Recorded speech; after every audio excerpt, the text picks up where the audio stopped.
Now we start microbes in sewage treatment plant. इसमें ध्यान से सुनना क्योंकि ये बच्चों का वीक सेक्शन रह जाता है इस चैप्टर में।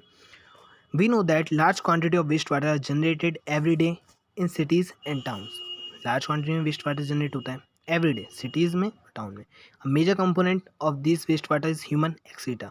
मेजर कंपोनेंट वेस्ट वाटर कौन आता है? Human excreta. The municipal waste water is called sewage. Major component किसने बनाया? ह्यूमन एक्सक्रीटा ने। म्युनिसिपल वेस्ट वाटर को सीवेज बोलते हैं। इसमें क्या होता है? इट कंटेन लार्ज अमाउंट में ऑर्गेनिक मैटर और microbes, many of which are pathogenic. बहुत सारे इसमें से क्या है? पैथोजेनिक। ठीक है। Have you ever wonder where this huge quantity of sewage और urban waste water is dispose of daily?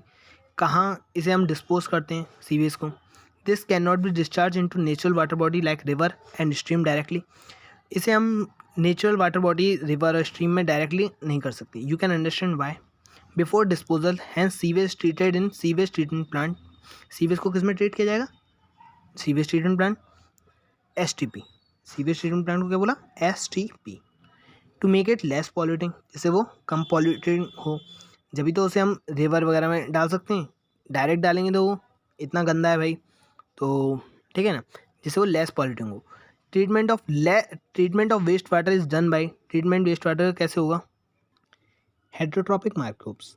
Waste water को ट्रीटमेंट कैसे करेंगे? Heterotrophic microbes. इसमें क्वेश्चन क्या बनेगा? ऑटोट्रॉपिक या हेट्रोट्रॉपिक? तो heterotrophic.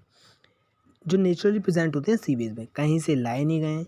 The treatment is carried out in 2 stage. कौन कौन से स्टेज हैं? प्राइमरी ट्रीटमेंट और सेकेंडरी ट्रीटमेंट। 2 ट्रीटमेंट में ही खत्म हो जाएगा ये। पर 2 ट्रीटमेंट ही ऐसे हैं, और प्राइमरी ट्रीटमेंट तो समझ में आता है, सेकेंडरी ट्रीटमेंट थोड़ा सा टफ पड़ता है, पर वो टफ आज के बाद नहीं पड़ेगा। This treatment step basically involve physical removal of particle. Physical removal किया जाता है पार्टिकल का, लार्ज और small, from the sewage.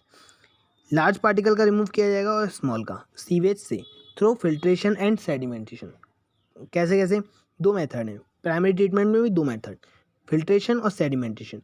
These are remove in stage. Initially floating debris is remove by sequential fertilisation. तो फिल्ट्रेशन, जो floating debris हैं यानी कंकड़ पत्थर वगैरह, ठीक है, उसे तो हम फिल्टर वगैरह कर सकते हैं, फिल्ट्रेशन के द्वारा हटा दिया जाएगा। ठीक है। डेब्रिज का मतलब होता है एक तरह से मलबा, ठीक है, लोकल लैंग्वेज में। ठीक है।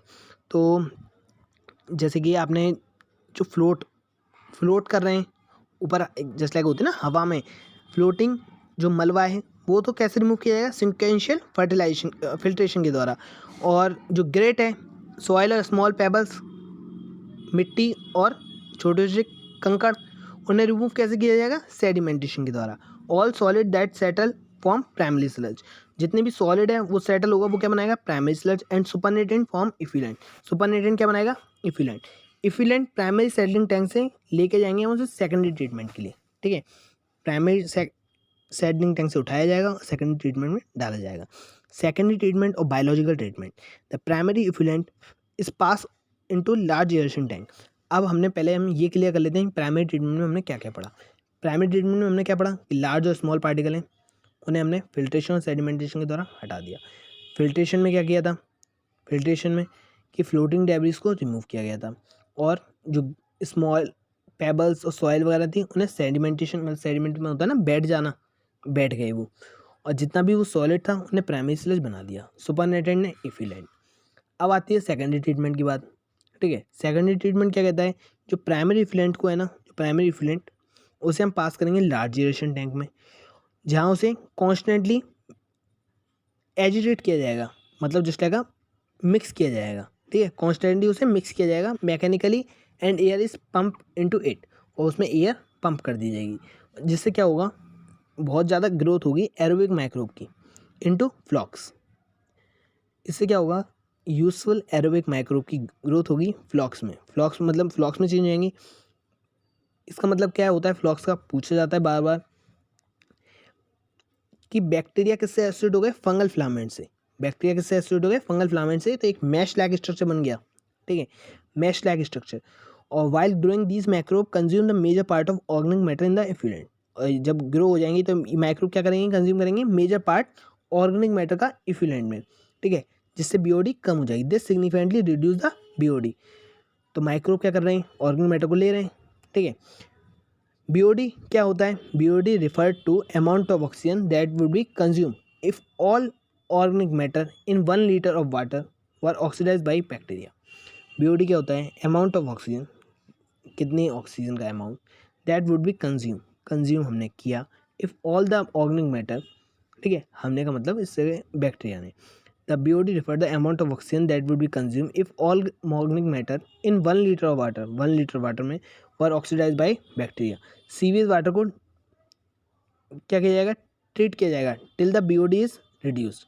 देखो हम लोग यहाँ चल रहे हैं, आप लोग खो गए हो भी, ठीक है. सीवेज वाटर को कैसे ट्रीट किया जाएगा? जब तक BOD रिड्यूस नहीं. देखो यहाँ पर समझ पा रहे हो? BOD टेस्ट मीजर क्या करता है? Rate of uptake of oxygen by microorganism in sample of water and thus indirectly BOD is a measure of organic matter present in the water. BOD क्या मीजर करता है? Organic matter water में कितना present है. Greater BOD होगी उतना ही ज़्यादा polluting potential होगा उसका, ठीक है. देखिए मैंने अभी ये चीज़ मार्क भी कर दी है कि कौन कौन सी चीज़ इंपॉर्टेंट है, कौन सी नहीं. प्राइमरी ट्रीटमेंट में आपको क्या पढ़ना था? फ्लोटिंग डेब्रिस को रिमूव किया था. कैसे? फिल्ट्रेशन के द्वारा. Grit of soil small pebbles के द्वारा कैसे किया था? उसे सेडिमेंटेशन किया था. प्राइमरी इफ्लुएंट आई थी, उसे सेकेंडरी ट्रीटमेंट में डाला था. सेकेंडरी ट्रीटमेंट में फ्लॉक्स बनेगा, एरोबिक माइक्रोब्स होंगे. एरोबिक माइक्रोब्स के बाद जब वो ग्रो हो जाएंगे तब BOD को हमें कम करना है. BOD क्या होता है? BOD for the amount of oxygen 1 litre of water oxide bacteria. ये आपको डिफाइन एज इट इज़ याद होनी चाहिए, ठीक है. BOD ज़्यादा तो ऑर्गेनिक मैटर ज़्यादा, पॉल्यूशन ज़्यादा. BOD कम तो ऑर्गेनिक मैटर कम, पॉल्यूशन कम. बस द BOD ऑफ सीवेज. अब हम आगे पढ़ना कंटिन्यू करते हैं यहाँ से, ठीक है. ये वाली चीज़ है. Once the BOD of sewage और waste water is reduce significantly, the effluent को पास कर देते हैं सेटलिंग टैंक में. जब BOD सीवेज या वेस्ट वाटर की रिड्यूस हो जाए तो इसे BOD को किस में पास कर देते हैं? देखो मैं आपको मार्क कर रहा हूँ, देखो कहाँ पर? सेटलिंग टैंक पे, जहाँ बैक्टीरिया फ्लॉक को सेडिमेंट कराया जाता है. इस सेडिमेंट को बोलते हैं एक्टिवेटेड स्लज. क्या बोलते हैं? Activated sludge. इस बात को मार्क कर लेना, ठीक है. इस बात को क्या है कि जब BOD सीवेज की रिड्यूस हो गई तो इफ्लुएंट को किस में पास कर देते हैं? सेटलिंग टैंक में, जहाँ बैक्टीरिया फ्लॉक को सेडिमेंट कराया जाता है. इस सेडिमेंट को एक्टिवेटेड स्लज बोला जाता है. एक स्मॉल पार्ट एक्टिवेटेड स्लज का एयरेशन टैंक में डाला जाता है, इनोकुलम की तरह. इनोकुलम मतलब शहीजा की तरह, ठीक है. The remaining major part of sludge is pump into large tank called anaerobic sludge digester. जो रिमेनिंग मेजर पार्ट है स्लज का उसे कहाँ में डाला जाता है? लार्ज टैंक, जिसका नाम क्या है? Anaerobic sludge digester. Here other kind of bacteria which grow anaerobically. जो कैसे ग्रो होते हैं? Anaerobically. Digest the bacteria. Digest करेंगे bacteria of fungi in the sludge. During the digestion bacteria produce a mixture of gas. Bacteria क्या produce करेगा? Mixture of gas. कौन कौन सी मिक्सचर है? मीथेन मिल जाएगा, हाइड्रोजन सल्फाइड और कार्बन डाइऑक्साइड. कौन कौन सी हैं बोलो? मीथेन और H2S और carbon dioxide. Carbon dioxide, these gases form biogas. क्या क्या बनाया था? मीथेन, H2S और CO2. These gas form biogas. और क्या किसकी तरह यूज़ करते हैं? Source of energy as it is inflammable, है ना. ये क्या होता है? Source of energy as it is inflammable, कि वो जलनशील है. Effluent form the secondary treatment को जनरली रिलीज कर दिया था नेचुरल वाटर बॉडी में, और जैसे कि रिवर है, स्टीम है, और आपको 10.7 में डायग्राम मिल जाएगा, उसमें आपको ये सब दिखाया हुआ है, ठीक है. You can appreciate how micro play a major role in treating million of gallons of waste water every day across the globes. क्या समझ में आ रहा है कि इतना सारा आप अप्रिशिएट कर सकते हैं कि एक माइक्रो भी है जो मिलियंस ऑफ गैलन्स, मतलब इतना सारा वेस्ट वाटर को जो एवरीडे बनता है ग्लोब में, उसे हम माइक्रोब के द्वारा ही तो रिड्यूस कर सकते हैं, ठीक है. This methodology has been practise for more than a century now. अब ये मैथडोलॉजी चल रही है ना, वो बहुत सालों से चल रही है. मोर देन अ सेंचुरी, सालों हुए. In almost all part of world, सारे पूरे वर्ल्ड में. Till date no man made technology has been made to able to rival the microbial treatment of sewage. कोई भी ऐसी अभी तक कोई ऐसा मैन मेड टेक्नोलॉजी नहीं आई है जो माइक्रोबियल ट्रीटमेंट सीवेज को हटा के कि मैं इसकी जगह माइक्रोबियल की जगह मैं भी कर सकता हूँ कुछ ऐसा, ठीक है. You are aware that due to increasing urbanisation sewage is being produce in much more large quantity than ever before. पहले की क्वांटिटी में सीवेज ज़्यादा बन रहा है क्योंकि अर्बन सिटी ज़्यादा आ गई हैं। अर्बन सिटी मतलब शहर वगैरह हैं, वो लोग ज़्यादा हो रहे हैं, गांव रूरल एरिया कम हो रहे हैं। However the number of sewage treatment plant has not increase enough to treatment has not एक minute however the number of, देखो यहाँ पर है, हम लोग देखो लाइन मार्क करता हूँ अभी, कहाँ पर दें, however the number of sewage treatment plant has not increased enough to treat such large quantity, so the untreated sewage is often discharged directly into river, leading to their pollution and increase in waterborne disease। तो जो untreated sewage को होता है ना, वो directly river में डाल दिया जाता है। तो उससे क्या होता है, मतलब आजकल इतना पॉल्यूशन बढ़ रहा है तो इतने सारे सीवेज ट्रीटमेंट प्लांट नहीं है, और उसे हमें रिवर में डायरेक्टली डाल देते हैं, इससे पॉल्यूशन बढ़ रहा है और वाटरबॉर्न डिसीज़ भी हो रही हैं। ठीक है, अब आप मुझे कमेंट सेक्शन में ये बताएंगे कि वाटरबॉर्न डिसीज़ कौन कौन सी हैं, ठीक है, अगर आपको आती हैं तो। The ministry of environment and forest has initiate Ganga action plan. Ministry of environment और फॉरेस्ट ने क्या इनिशिएट किया, गंगा एक्शन प्लान किया और यमुना एक्शन प्लान, कि क्या करना है भाई, कि इन मेजर रिवर को सेव करना है of our country from pollution. Under this plan it is propose to build a large number of sewage treatment plant. तो इस प्लान के अंतर्गत ये था कि हम लोग क्या बनाएंगे, लार्ज नंबर में सीवेज ट्रीटमेंट प्लांट बनाएंगे, जिससे ओनली ट्रीटेड सीवेज, जिसे हम ट्रीट कर सकते हैं सीवेज को, वो ही डिस्चार्ज होगा रिवर में। कौन सा, ट्रीटेड सीवेज को ही डिस्चार्ज कर सकते हैं रिवर में। A visit to a sewage treatment plant situated in any place near you would be very interesting and educating experience. वो एजुकेटिंग एक्सपीरियंस भी देगा, और समझ पा रहे हो आप, देख क्या हो यार कि गंगा एक्शन प्लान कैसे बना है, कि यमुना एक्शन प्लान जिससे रिवर सेव हुई हैं और पॉल्यूशन भी कम हुआ है। ठीक है, microbe in production of biogas. अब हम नेक्स्ट टॉपिक क्या पढ़ रहे हैं, microbe in production of biogas. अब देखो मैंने ये भी मार्क कर दिया, Ganga action plan, Yamuna action plan. अब आप क्लियर कर सकते हो, बायोगैस मिक्सचर होता है गैस का, इसमें प्रीडोमिनेटली मीथेन होती है, प्रोड्यूस बाय प्रीडोमिनेटली मीथेन है। ठीक है, और क्या है इसमें, produce by the microbial activity and which may be used as fuel. Microbial activity के द्वारा प्रोड्यूस किया गया है और जिसे हम फ्यूल की तरह यूज़ करते हैं। You have learn that micro produce different type of gases and product during growth and metabolism. The type of gas produce depend upon the micro and organic substance utilise. ये वाली बात मुझे बहुत अच्छी लगती है कि आप कौन सी गैस बनी है, मीथेन बनी है, CO2 बनी है, बहुत कन्फ्यूज़ होते हैं लोग। तो मैं कि कौन सा माइक्रोब यूज़ किया गया है और कौन सा ऑर्गेनिक सब्सटेंस उन्हें यूटिलाइज किया है। In the example cited in relation to fermentation of dough. Fermentation dough कराए, चीज़ मेकिंग करिए, कब करी, पहले कर चुकी। प्रोडक्शन ऑफ बेवरेज, बिल्कुल, without distillation wine no beer, distillation के द्वारा विस्की, ब्रांडी और रम। ठीक है, याद आ गया होगा सारी चीज़ें। मेन जो गैस प्रोड्यूस होती है वो कौन सी होती है, CO2। कौन सी है, CO2। However certain bacteria which grow anaerobically on cellulose material produce large amount of methane. कुछ बैक्टीरिया जो एनारोबिकली ग्रो होती हैं किस पर, बोलो, वो लार्ज अमाउंट में मीथेन निकालते हैं CO2 के साथ। This bacteria collectively called methanogen. उन बैक्टीरिया को क्या बोलते हैं, methanogen. One such common bacterium is called Methanobacterium बोलते हैं इन्हें। जो बैक्टीरिया को कलेक्टिवली क्या बोलते हैं, मिथेनोजन। उन bacteria, one such common bacterium Methanobacterium. Bacteria commonly found कहाँ पे होते हैं, anaerobic sludge during sewage treatment. ये एनारोबिक स्लज कहाँ पे आई थी, जो आपने पढ़ा था, रिमेनिंग पार्ट ऑफ सीवेज को ट्रीट कहाँ पे किया जाता है, ठीक है, पंप इनटू लार्ज टैंक, उसे बोला था एनारोबिक स्लज डाइजेस्टर। वहाँ पर एक था एक्टिवेटेड स्लज, जो फिलेंट बचा था उसे हमने सेटलिंग टैंक में डाला था। ठीक है, जहाँ बैक्टीरियल फ्लॉक सेडिमेंट करा रहे थे, अलाउ कर रहे थे, उसे क्या बोला था, एक्टिवेटेड स्लज। ठीक है, वो ही दो लाइनें जो कन्फ्यूज़ करती हैं, तो उन्हें याद कर लेना, बिल्कुल मेमोराइज होनी चाहिए। बैक्टीरिया को कॉमनली क्या बोलते हैं, anaerobic sludge during sewage treatment plant. Bacteria कहाँ प्रेजेंट होता है, ह्यूमन में। A part of stomach of cattle, एक पार्ट होता है ये स्टोमक में एक पार्ट होता है, कौन, कैटल में के स्टोमक में एक पार्ट होता है, वहाँ पर र्यूमेन प्रेजेंट होता है। ठीक है, र्यूमेन बैक्टीरिया यहाँ पर प्रेजेंट होता है र्यूमेन में।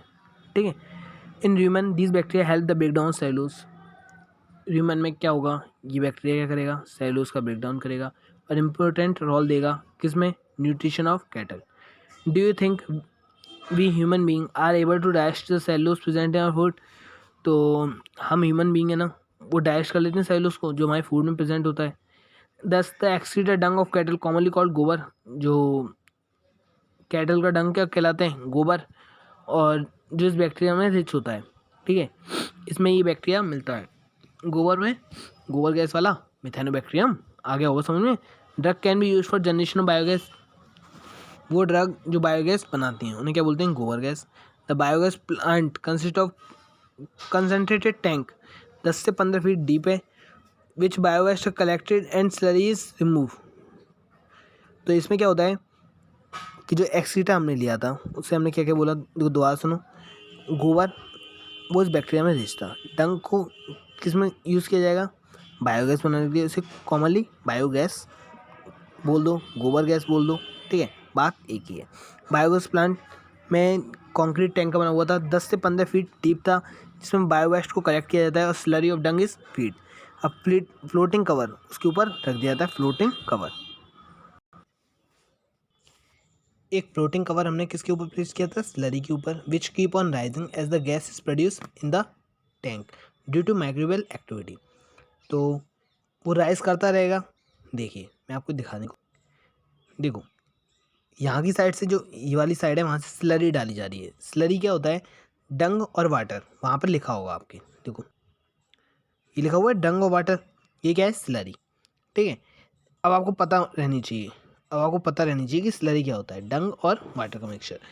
तो एक फ्लोटिंग कवर रख दिया जाता है, ठीक है, placed over slurry which keep on rising as a gas is produce in the tank, जैसे जैसे गैस प्रोड्यूस होगी टैंक में। Due to microbial activity biogas plant has outlet, एक आउटलेट भी होती है, ठीक है, which is connected to pipe to supply, है ना, सप्लाई के लिए जिस पाइप वगैरह जा रहा है। ठीक है, biogas to near by house, देखो आपको एक आउटलेट दिख रही है जहाँ से गैस जा रही है, कौन सी, बायोगैस। ठीक है, हमारे हाउस के पास वाला जो स्पेंट स्लरी है, स्पेंट जो स्लरी है उसे रिमूव किया जाता है थ्रू एनदर आउटलेट, एक और आउटलेट दिख रही हो आपको, है ना, और may be use as fertiliser, उसे हम फर्टिलाइजर की तरह भी यूज़ कर सकते हैं, just like in the sludge में। Cattle dung is available in large quantity in rural area, cattle dung ज़्यादा अवेलेबल होता है लार्ज क्वांटिटी में रूरल एरिया में, जहाँ कैटल यूज होता है variety of purpose. So biogas plant are more often built in rural area, तो biogas को प्लांट को कहाँ पे ज़्यादातर ग्रो किया जाता है, रूरल एरिया में। ठीक है, जो बायोगैस होती है जो प्रोड्यूस होती है, use for cooking and lighting, biogas का यूज़ किसके लिए, कुकिंग और लाइटिंग के लिए यूज होता है। और बोलो, the picture of biogas plant is shown in figure 10.8। The technology of biogas production was develop in India mainly due to, दो ही ऐसे थे जिसमें उनके एफर्ट की वजह से इतना बायोगैस बढ़ पाया, वो IARI, कौन कौन बोलो मेरे साथ साथ, IARI और KVIC, कौन, IARI और KVIC, बोलो मेरे साथ साथ, IARI और KVIC। ठीक है, IARI को आप क्या बोलोगे, इंडियन एग्रीकल्चर रिसर्च इंस्टीट्यूट, और KVIC Khadi and village industry commission. अगर आपका स्कूल सिचुएटेड हो विलेज में या near a village, it could be very interesting to inquire if there are any biogas plant near by, कोई बायोगैस प्लांट नियर बाई है, उस biogas plant को देखो और उनके बारे में पता करो from the people who are actually managing it, कौन से पीपल हैं जो उसे मैनेज कर रहे हैं। Micro as bio control agent, micro जो बायो कंट्रोल एजेंट के रूप में देखे जाते हैं।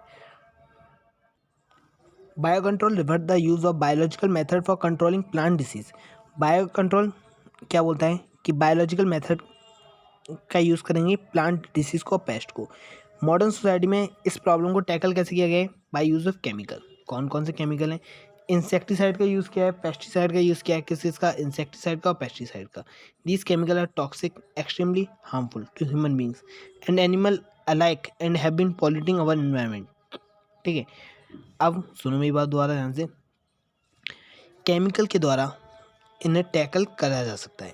इंसेक्टिसाइड का यूज़ करो, कौन कौन सी चीज़ों का, इंसेक्टिसाइड का और बोलो, इंसेक्टिसाइड का और पेस्टिसाइड का। ठीक है, जिस केमिकल टॉक्सिक होते हैं और हार्मफुल होते हैं ह्यूमन बींग्स के लिए और एनिमल्स के लिए भी, and have been polluting our environment, और पॉल्यूट क्या करेंगे, हमारा environment, soil, ground water, fruit, vegetable, crop, plant. Our soil is also polluted through our use of weedicide to remove weed. हमारी सॉइल कैसे पॉल्यूट हो रही है, वीडिसाइड को रिमूव करते हैं ना, वीडिसाइड का यूज़ करते हैं ना, किसको रिमूव करने के लिए, वीड्स को। Weeds means unwanted plant. Biocontrol refer of pest and disease. In agriculture there is a method of controlling pest that relies on natural predation rather than introduce chemicals. Agriculture में क्या होता है कि control करेंगे pest को, that relies on natural predation. Natural predation होता है, natural predation मतलब नेचुरल शिकार करना होता है, rather than introduce chemical. Chemical introduce नहीं करेंगे, हम नेचुरली एक तरह से शिकार करेंगे या उसे हम कंट्रोल करेंगे। A key belief of organic farmer is that biodiversity further health, the more variety या landscape more sustainable it is. जितनी ज़्यादा वैरायटी होगी लैंडस्केप में उतना ही ज़्यादा सस्टेनेबल होगा। The organic farmer therefore work to create a system where the insect that are sometimes called pest are not eradicated। जहाँ पर कि एक सिस्टम बनाया गया जहाँ इंसेक्ट को पेस्ट बोला जाता है, वो उसे इरेडिकेट नहीं किया गया, हटाया नहीं गया है, पर उसे मैनेजेबल लेवल पर रखा जाता है। But instead at kept at manageable level, a complex system of check and balance, कि देखते रहे उसे, ठीक है, with an living and vibrant ecosystem. Contrary to conventional farming practice which often use chemical. Conventional farming practice के बिल्कुल क्या बोलते हैं, अपोजिट। कॉन्ट्रेरी मीन्स क्या होता है, विपरीत। जो कन्वेंशनल फार्मिंग प्रैक्टिस है ना, उसमें क्या होता है, केमिकल का यूज़ होता है टू किल, बोथ यूज़फुल हो या हार्मफुल, कोई फ़र्क नहीं पड़ता, दोनों को मारेंगे। यूज़फुल और हार्मफुल दोनों लाइफ को मारेंगे, useful and harmful life from indiscriminately, मतलब बिना सोचे समझे कि कोई भी भेदभाव नहीं किया जाएगा और मार दो दोनों को, ठीक है, कि कोई अच्छे आए या कोई बुरा, कोई नहीं देखा जाएगा, मार दो डायरेक्ट। एक हॉलिस्टिक अप्रोच है कि इसमें अंडरस्टैंडिंग करेंगे इंटरेक्शन के बारे में, कि जो फील्ड फौना और फ्लोरा मतलब एनिमल और प्लांट के बीच में एक इंटरेक्शन होना चाहिए। The organic farmer hold the view that eradication of creature that are often describe as pest is not only possible but also undesirable. जिसमें हम इरेडिकेशन करते हैं ना क्रिएचर्स का, जैसे आप पेस्ट बोलते हैं, पेस्ट मतलब कीड़ा मकोड़ा, वो ना केवल कि मतलब हम उसे हटा दें तो कोई बिल्कुल हटा सकते हो क्या, बिल्कुल नहीं, और ये अनडिज़ायरेबल भी है, ठीक है। इसमें कुछ बेनिफिशियल भी तो होते हैं, बेनिफिशियल पेस्ट भी तो होते हैं, for without them beneficial predator और parasite insect which depend on the food as host would not be able to survive.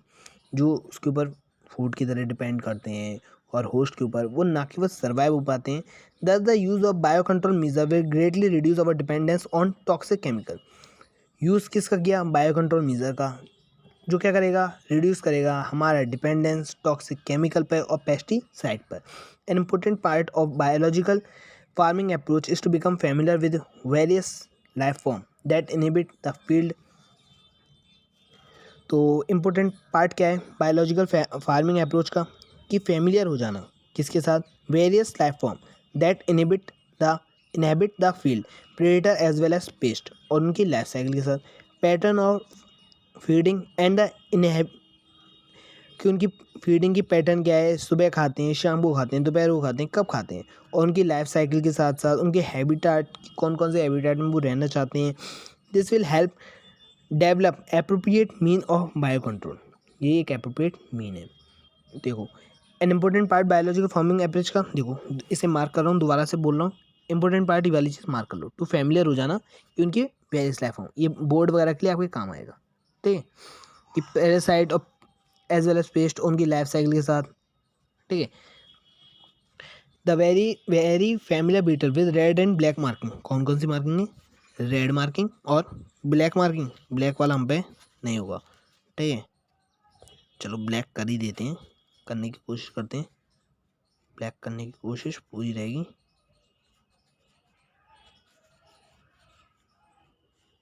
Black marking, black से तो बिल्कुल हट गया चलो देख लो यार, तुम लोग अपने हिसाब से समझ सकते हो। रेड और ब्लैक मार्किंग कौन सी है, लेडी बर्ड और ड्रैगन फ्लाई। लेडी बर्ड किसको रिमूव करेगी, एफिड्स को, ड्रैगन फ्लाई मॉस्किटो को। Lady bird, aphids, dragon fly, mosquito. An example of microbial biocontrol agent that can be introduced in order to control butterfly caterpillar is the bacteria Bacillus thuringiensis, often written as BT। एक example क्या है microbial biocontrol agent का, कौन सा bacteria है, बैक्टीरियस थैलेंजेसिस। ये वाली बात भी आपको याद रखनी है। कौन सा बैक्टीरिया है? बैक्टीरिया थैलेंजियसिस, जिसे ऑफन रिटर्न कैसे किया जाता है बीटी में? They are available in sachet as dry spore which are mix with water. ठीक है, वो कैसे अवेलेबल होता है? सैचेट की फॉर्म में, सैचेट मतलब पैकेट की फॉर्म में, ड्राई स्पोर में, और उसे मिक्स कर दिया जाता है वाटर में और स्प्रे कर दिया जाता है वल्नरेबल प्लांट जैसे कि ब्रेसिका, फ्रूट ट्री, ठीक है, उन पर डाला जाता है। कैसे कैसे? दोबारा सुनो। बटरफ्लाई कैटरपिलर है, कौन सा बैक्टीरिया है? Bacteria thuringiensis, often written as BT, जिसे हम बीटी की तरह रिटर्न करते हैं, और वो अवेलेबल होता है सैचेट की फॉर्म में, ड्राई स्पोर, ठीक है, पैकेट की फॉर्म में ड्राई स्पोर जो मिक्स कर दिया जाता है वाटर के साथ और स्प्रे कर दिया जाता है vulnerable plant such as brassica and fruit tree. कौन कौन पे? Brassica and fruit tree. Which where these are eaten by insect larva, और जिसे इंसेक्ट का लार्वा खा लेगा और उस गट लार्वा की गट में टॉक्सिन रिलीज होगा और लार्वा किल हो जाएगा। दोबारा सुनेंगे पूरी कहानी को। बैक्टीरिया थैलेंजियसिस, उसे बीटी लिखा जाता है। अवेलेबल किसके होता है? सैचेट की फॉर्म में, ड्राई स्पोर, जिसे हम वाटर में मिक्स करते हैं और वल्नरेबल प्लांट पर डाल दिया जाता है, ब्रेसिका और फ्रूट ट्री, और उसे इंसेक्ट खा लेता है। ठीक है, इंसेक्ट का लार्वा, और उस लार्वा में टॉक्सिन रिलीज होता है और लार्वा मर जाता है। कहाँ पर? गट में, लार्वा की। ठीक है, कहाँ पे थे हम? The bacterial disease will kill the caterpillar but leave other insect unharm, कोई भी दूसरा इंसेक्ट नहीं मरेगा। Because of development of method of genetic engineering in the last decade or so scientist have introduce bacteria thuringiensis toxin gene into plant. Bacteria thuringiensis toxin gene है ना, उसे plant में डाला। Such plant are resistant to attack by insect, और वाले plant जो है ना वो रेजिस्टेंस कर सकते हैं कि अटैक नहीं करें इंसेक्ट बाय इंसेक्ट पेस्ट। ठीक है, कि वो प्लांट रेजिस्टेंस हो गए इंसेक्ट पेस्ट के अटैक से। बीटी कॉटन एक एग्जाम्पल है जो कल्टीवेट किया जाता है some state of our country. You will learn more about this in chapter 12। आपको बीटी समझ में आया? बीटी मतलब बैक्टीरिया थैलेंजियसिस, वो सैचेट की फॉर्म में, सैचेट का मतलब होता है पैकेट, ड्राई स्पोर की तरह मिक्स कर दिया जाता है वाटर के साथ, वल्नरेबल प्लांट पर डाल दिया जाता है, ब्रेसिका और फ्रूट ट्री, जहाँ इंसेक्ट का लार्वा ईटन करता है और उसके गट में लार्वा टॉक्सिन रिलीज होता है, लार्वा मर जाता है। ठीक है, अब biological control being develop for use in treatment of plant disease in the fungus. Fungus कौन सी है? ट्राइकोडर्मा। ट्राइकोडर्मा स्पीसीज जो होती है ना वो फ्री लिविंग फंजाई होती हैं। कौन सी होती हैं ट्राइकोडर्मा स्पीसीज? बोलो। Free living fungi that are very commonly in root ecosystem, और वो कॉमन किस में होंगे? रूट इकोसिस्टम में। ट्राइकोडर्मा स्पीसीज कैसी हैं? फ्री लिविंग फंजाई, कॉमन होता है रूट इकोसिस्टम में। They are effective bio control agent for several plant pathogen. किसके लिए ये वाली लाइन आनी है? ठीक है, नीट 2023 में, बोर्ड में, ठीक है, सब में आनी है। ठीक है, ट्राइकोडर्मा कैसी है? बोलो। फ्री लिविंग फंजाई, और बोलो, और बोलो। देखो एक चीज़ करता हूँ मैं, अब मुझे एक चीज़ समझ में आई, करके देखने की कोशिश करते हैं होता है क्या। ठीक है, इसे ग्रीन से मार्क करते हैं, फिर इसके ऊपर रेड मार्कर चला देते हैं तो ब्लैक मार्किंग हो जाएगी क्या? देखते हैं, कोशिश करते हैं। इसके ऊपर रेड मार्कर, कहाँ है? रेड के ऊपर रेड चलाना है ना अब। ठीक है, जो बैकुलो वायरस है, अब आगे बढ़ते हैं, छोड़ो उन लाइनों को। बैकुलो वायरस पैथोजन होते हैं जो अटैक करते हैं इंसेक्ट और अदर आर्थ्रोपोड पे। बैकुलो वायरस किस पे अटैक करते हैं? इंसेक्ट और अदर आर्थ्रोपोड पे। ठीक है, majority of baculovirus bio control agent की तरह बायोलॉजिकल कंट्रोल एजेंट। उनका जीनस कौन सा है? न्यूक्लियोपॉलीहेड्रोवायरस। कौन सा जीनस है? न्यूक्लियोपॉलीहेड्रोवायरस।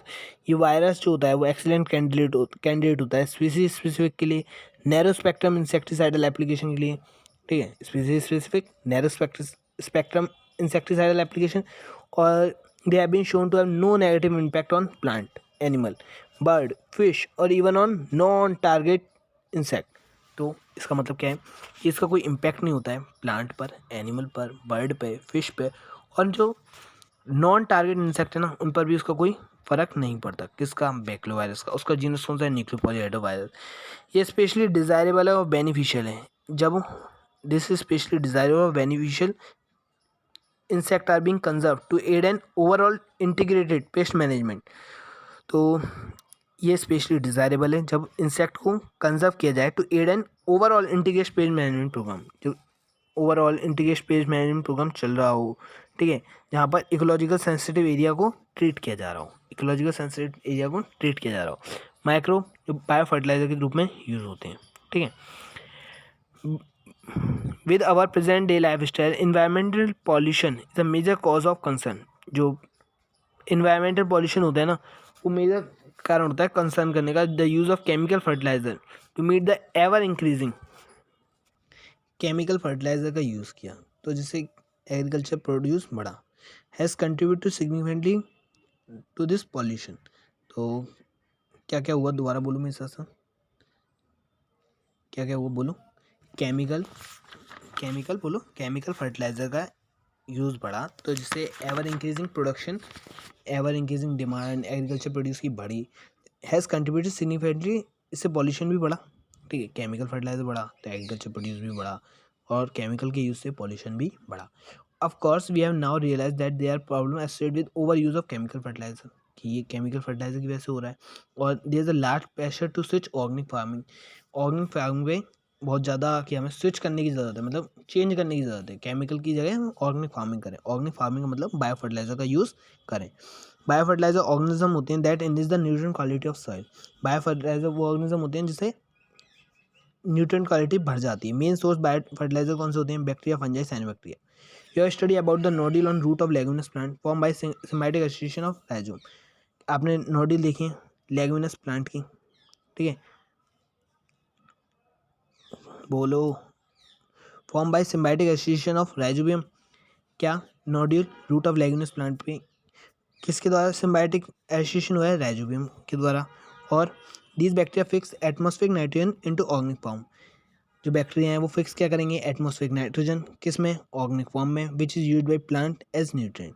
जो कौन यूज़ करता है? प्लांट न्यूट्रिएंट की तरह। Other bacteria fix atmospheric nitrogen while free living in the soil, जब वो फ्री लिविंग होते हैं। एग्जाम्पल कौन से हैं? एजोस्पाइरिलम और एजेटोबैक्टर। कौन कौन से? देखो मेरे साथ साथ बोलेंगे। Nodule on the root of leguminous plant, nodule on the root of leguminous plant form by symbiotic association rhizobium, rhizobium से बनी हुई है सिम्बायोटिक एसोसिएशन। कौन कौन है? Nodules root of leguminous plant, symbiotic association है राइजोबियम के साथ। The bacteria fix atmospheric nitrogen organic form में, यूज़ करेगा plant as nutrient. Other bacteria भी हैं जो फिक्स करेंगे नाइट्रोजन जब वो फ्री लिविंग में होंगे, एजोस्पाइरलम और एजेटोबैक्टर। वो भी क्या करते हैं? नाइट्रोजन कंटेंट को बढ़ा देते हैं। फंजाई को क्या बोलते हैं? सिम्बायोटिक एसोसिएशन देती है, ठीक है। क्या बनाएगी? माइकोराइजा। क्या बनाएगी? माइकोराइजा, ठीक है। मैनी फंजाई का जीनस ये ग्लोमस होता है। मैनी फंजाई जीनस क्या है? ग्लोमस, जो क्या बनाता है? माइकोराइजा। देखो फंजाई क्या बनाती है? सिम्बायोटिक एसोसिएशन प्लांट के साथ। अगर एल्गी के साथ देती तो लाइकेन। फॉल से याद करेंगे, fungi with algae lichen, fungi with plant mycorrhiza. और फंजाई का जीनस ग्लोमस, जो क्या बनाता है? Mycorrhiza. Fungal symbiont in this association, जो फंगल सिम्बायोंट हुआ है ये एब्जॉर्प्शन क्या करेगा? फॉस्फोरस का सॉइल से पास कर देगा प्लांट को। प्लांट के पास इस association so other benefit to, मतलब प्लांट अगर ये एसोसिएशन करेगा तो उसे और भी बेनिफिट मिलेंगे। क्या मिलेगा? कि रेजिस्टेंस मिल जाएगा root borne pathogen, root borne pathogen से रेजिस्टेंस मिल जाएगा, ठीक है। उन्हें रूट बॉर्न पैथोजन को रेजिस्टेंस मिल जाएगा। टॉलरेंस टू सैलिनिटी, सैलिनिटी को टॉलरेट कर सकते हैं, ड्रॉट को कर सकते हैं, और ओवरऑल इंक्रीज कर सकते हैं प्लांट ग्रोथ और development. Can you tell what advantage the fungus derive from this association, कि फंगस को क्या मिलेगा, ठीक है। फंगस ने क्या एब्जॉर्ब किया था? फॉस्फोरस, ठीक है। प्लांट ने, और प्लांट को दे दिया, प्लांट को और भी क्या मिल गया था? Root borne pathogen, tolerance, salinity, drought, ठीक है। अब फंगस को क्या मिलेगा? फंगस को भाई घर मिल जाएगा, ठीक है, रहने के लिए, प्लांट के लिए, ठीक है। और भी अगर आपको कुछ और भी मिल रहा हो तो आप कमेंट सेक्शन में बता सकते हैं। Cyanobacteria are autotrophic microbe widely distributed in aquatic and terrestrial environment, many of which can atmospheric nitrogen, fix करते हैं एटमॉस्फेरिक नाइट्रोजन। साइनोबैक्टीरिया क्या है? ऑटोट्रॉपिक माइक्रोब, जो वाइडली डिस्ट्रीब्यूट किसमें? एक्वाटिक और टेरेस्ट्रियल एनवायरनमेंट में। साइनोबैक्टीरिया क्या है? ऑटोट्रॉपिक माइक्रोब, जो डिस्ट्रीब्यूट किसमें? एक्वाटिक और टेरेस्ट्रियल एनवायरनमेंट में, many of which can fix atmospheric nitrogen, बहुत सारे हैं जो एटमॉस्फेरिक नाइट्रोजन को फिक्स कर सकते हैं। एनाबीना, नॉस्टॉक, ऑसिलेटोरिया, ठीक है। कौन कौन? Anabaena, Nostoc, Oscillatoria. In paddy field cyanobacteria serve as important biofertiliser. Paddy field में कौन देगा? साइनोबैक्टीरिया। वो क्या करेगा? Important biofertiliser. Blue green algae also add organic matter to the soil and increasing fertility. Blue green algae क्या करेगी भाई, वो ऑर्गेनिक मैटर को ऐड करेगी सॉइल में और फर्टिलिटी बढ़ाएगी। Currently in our country a number of biofertiliser available commercially in the market in farmer use this regularly in the field to replenish soil nutrient and to reduce depend on chemical fertiliser. ठीक है, हमारी country में number of biofertiliser available हैं commercially market में और farmer के लिए, और यूज़ करो भाई फील्ड में टू रेप्लेनिश सॉइल न्यूट्रिएंट, जिससे सॉइल न्यूट्रिएंट को रेप्लेनिश किया है, दोबारा उनका जो न्यूट्रिएंट चले गए हैं उनको दोबारा आ जाएं और रिड्यूस हो जाए हमारा केमिकल फर्टिलाइजर पे डिपेंडेंसी। ठीक है, दैट्स ऑल फॉर टुडे। अगर आपको मेरे चैनल को ज्वाइन करना है तो आप टेलीग्राम पे भी चैनल ज्वाइन कर सकते हैं, और इस वीडियो को लाइक कीजिए, शेयर कीजिए और सब्सक्राइब कीजिए। ठीक है, और अपने फ्रेंड्सों को शेयर करना बिल्कुल मत भूलना। ठीक है, दैट्स ऑल फॉर टुडे। मिलते हैं नेक्स्ट चैप्टर के साथ।